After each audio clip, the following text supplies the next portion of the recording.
Bonjour à tous, aujourd'hui je vous corrige un exo sur les complexes. Cet exercice vient d'un PDF qui se balade entre Louis le Grand et Henri IV, un PDF de préparation à la prépa pour les élèves de terminale qui partent en maths sup. Donc, cet exo, il traite des complexes, qui est un sujet qui est au programme de Terminal Math Expert, mais la difficulté c'est qu'il est très large. On vous dit juste un truc comme ça, il faut se débrouiller tout seul. Comme d'hab, la difficulté c'est pas vraiment en général dans les calculs, c'est toujours dans établir son raisonnement proprement. On va regarder tout de suite qu'est-ce qu'on nous demande et quelles sont les difficultés potentielles. Déterminer l'image de C, alors déjà c'est bizarre, par l'application f définie par. Voilà, f de z, c'est la fonction qui a tout z associe z plus la valeur de son module.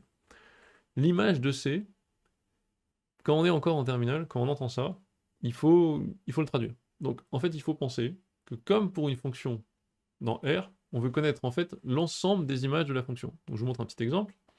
Quand on est dans R, si je prends la fonction par exemple f de x égale x2, bah, l'ensemble qui est atteint par la fonction f quand x se balade dans R, c'est en fait l'ensemble des images. C'est l'ensemble des valeurs de l'axe OY qui vont être atteintes. Donc pour la fonction par exemple x2, l'ensemble des valeurs atteintes c'est 0 plus l'infini fermé en 0. De la même manière, on pourrait prendre cette fonction, bon, en fait c'est 1 sur x plus 3, donc si on trace y égale 3, on comprend que cette fois-ci, ma fonction, quand x se balade dans R, va atteindre bah, toutes les valeurs apparemment de l'axe y, jusqu'à moins l'infini, donc l'axe y va être couvert, n'importe quelle valeur de y va être prise, n'importe quelle négative, n'importe quelle valeur positive va être prise, sauf une, la valeur 3.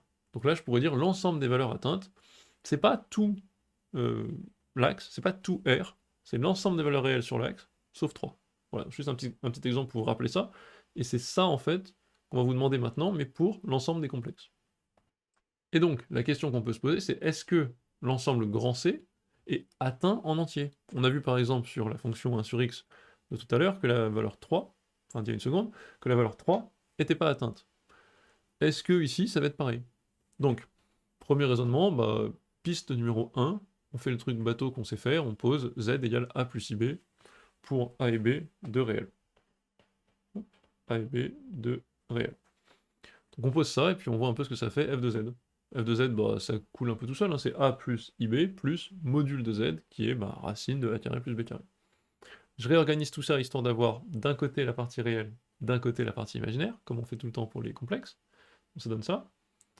Et j'ai donc la partie réelle de f de z qui est ici, la partie imaginaire qui est ici. Donc c'est ce truc-là et b. Bon. Est-ce que tout élément de C est atteint? C, c'est donc le plan, si vous voulez. Est-ce que tous les éléments de C, donc il y en a beaucoup, est-ce que tous vont être atteints? C'est ça qu'on veut savoir. L'ensemble des images, est-ce que quand j'écris ça, est-ce que ça correspond à n'importe quel complexe? Est-ce que tout complexe peut en fait s'écrire comme ça? Ou est-ce qu'il y a des complexes qui pourront jamais s'écrire de cette manière, et donc, vu qu'ils sont jamais écrits de cette manière, ils ne pourront jamais être une image de la fonction f? Il faut le poser de cette manière-là. Soit un nombre complexe quelconque du plan complexe, donc z'. Je le pose, z' c'est c plus i fois d. Mais je le pose au hasard en disant, voilà, c'est lui. C'est c plus id, ce ne sont pas des inconnus. Je dis, voilà ce nombre-là. Est-ce que je vais être capable de trouver un antécédent à ce z'? Est-ce que je vais être capable de trouver un z tel que f de z va valoir z'? Si j'arrive à montrer que j'en ai toujours un, tout le temps, quel que soit, en fait, pour un z' quelconque, ça veut dire qu'en effet, tout c est atteint. Si en faisant mes calculs par contre, je me rends compte qu'il y a des petites conditions, des petites douilles par-ci par-là, et qu'en fait il y a certaines conditions sur C et D qui vont faire que non, malheureusement, si elles ne sont pas vérifiées, ou s'il y a des choses qui se passent qui sont un peu bizarres, eh ben je ne pourrai pas trouver un Z tel que f de z égale Z', alors ben, j'aurai des limitations sur l'ensemble qui est atteint. Et alors je pourrais dire, ben non, tout C n'est pas atteint, on atteint cet ensemble, mais pas celui-ci.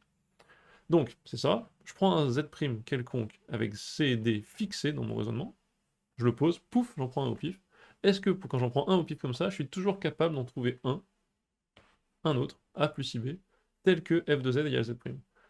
Donc mes deux inconnus, alors je fais une petite inconnue, on va dire. Enfin, les paramètres sont inconnus ou ce sont deux inconnus, bon, au choix.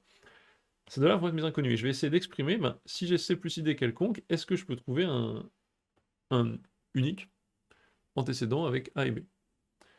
Donc qu'est-ce que je veux montrer? En fait, je veux montrer f de z égale z' si et seulement si. J'utilise ce qu'on a démontré, enfin mon écriture en intro. J'utilise le fait que f de z, ça s'écrit comme ça. Donc f de z égale z', si et seulement si, cette relation. Qu'est-ce que je fais? Raisonnement classique, j'identifie partie réelle et imaginaire. Je dis, en fait, ça, c'est la partie réelle, ça doit être égal à ça, et cette partie imaginaire doit être égale à ça. Super simple pour un des deux au moins, ça donne un système comme ça, donc je veux B égale D, et je veux ce truc-là égal à C. J'interromps cette brillante démonstration pour vous dire un grand merci. Les vues, les abonnés, tout a explosé sur la chaîne récemment. Et vous informer aussi qu'il y a un serveur Discord qui existe, vous pouvez le rejoindre avec le lien en description. Les gens viennent ici pour discuter, parler de maths, me poser des questions. N'hésitez pas, je vous y retrouve. Bye bye. Je reprends la démonstration. On s'était arrêté à cette équivalence. L'idée déjà, vu que B est égal à D, c'est de remplacer dans ce système.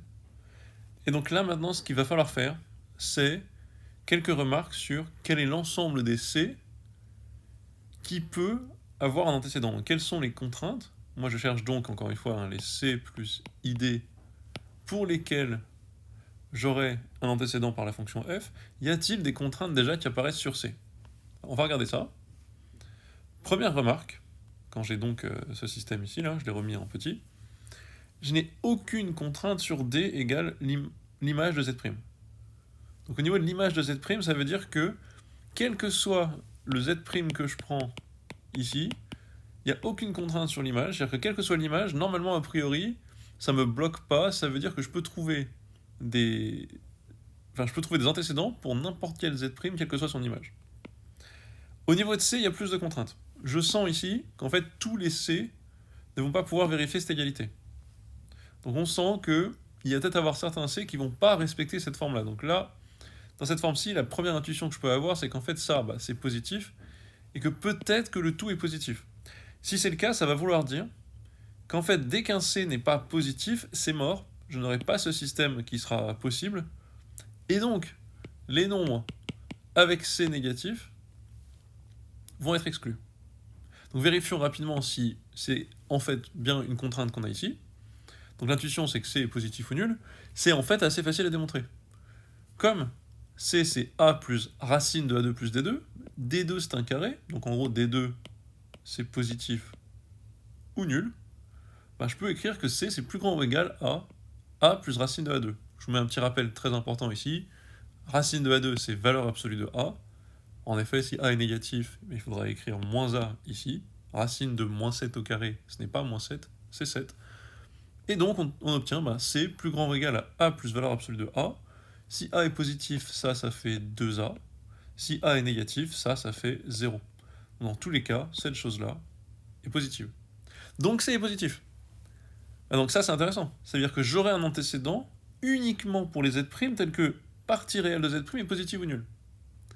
Déjà, ça élimine pas mal du plan complexe. Dans l'ensemble des complexes, ça en vire pas mal. Maintenant, allons plus loin. Maintenant qu'on a trouvé cette contrainte, supposons donc que C est bien positif ou nul. J'ai donc ce système. Qu'est-ce que je vais faire? Très important, je mets au carré ici, j'isole la racine. Donc je vais mettre le moins A ici, et je vais mettre au carré pour isoler la racine. Pourquoi est-ce que maintenant j'ai 3 lignes dans mon système? Eh bien, si je veux conserver l'équivalence, je suis obligé de dire que C- est positif. Parce que quand je reviens ici, quand j'ai cette équation et que je veux revenir ici, je peux prendre la racine de A2 plus D2, mais racine de A2 plus D2, ça sera égal à soit C moins A, soit moins C moins A. Il y a toujours deux solutions possibles quand on résout une équation du type x carré. C'est une équation du type x carré égale u, x égale soit plus u, soit plus racine de u, soit moins racine de u. Donc si je veux vraiment l'équivalence et dire qu'en fait racine de A2 plus D2 c'est égal à C moins A, il faut que je précise que C moins A est positif et donc, que donc C moins A étant positif, j'ai bien l'équivalence, je peux revenir dans l'autre sens. Bon, très bien. Quand j'ai ça, qu'est-ce que j'obtiens? Je développe ici, j'arrange un petit peu les calculs, j'arrive à ce système. Tout de suite, moi mon but c'est de trouver est-ce que pour les nombres tels que C est positif, est-ce que je peux trouver un antécédent? J'ai trouvé mon B, est-ce que je peux trouver un A unique? J'ai envie de dire, bah, j'ai une équation ici, uniquement en A. C et D sont donnés encore une fois, c'est A mon inconnu. Ah, qu'est-ce qu'il faut que je fasse? Il faut que j'isole le A. Pour isoler le A, il faut que je divise par 2C. Attention, pour diviser par 2C, il faut absolument que C soit différent de 0. En conclusion, on peut dire que si C égale à 0, il n'y a pas de solution, sauf si D égale 0. Ça se voit tout de suite ici. Quand je mets C égale à 0, ça me fait 0 égale 0 moins D carré. Si D égale à 0, ça fonctionne. Mais sinon, ce que ça veut dire, c'est qu'on doit donc retirer tous les complexes qui s'écrivent de la forme k fois i avec k différent de 0. C'est-à-dire les complexes z' égale, donc si c égale à 0, ça fait 0 plus i fois d. Donc là j'ai mis k fois i, c'est pour dire, voilà, ceux qui sont uniquement un multiple de i. Si c est positif, j'ai par contre une solution unique, en divisant donc par 2c ici, qui me donne un a égale à c sur 2 moins d carré sur 2c. On peut faire le bilan de tout ce qu'on a vu, les différentes contraintes, et on peut écrire l'ensemble des solutions. C'est S égale C plus ID, donc l'ensemble des C plus ID, avec C qui est positif strict, D qui est quelconque, et ne pas oublier de rajouter 0, parce qu'on a vu que le point 0 n'était pas un problème. Si je résume avec les complexes, c'est-à-dire écrit sans détailler C et D, ça sera en fait l'ensemble des Z dans C, tels que leur partie réelle est positive stricte, auquel on ajoute le nombre 0. Voilà, n'hésitez pas, si vous avez des questions en commentaire. Un petit bonus par contre pour la fin, il y aurait une autre manière de le faire, une piste numéro 2 j'ai appelé ça, qui serait en écrivant z égale r exponentielle de iθ avec r positif.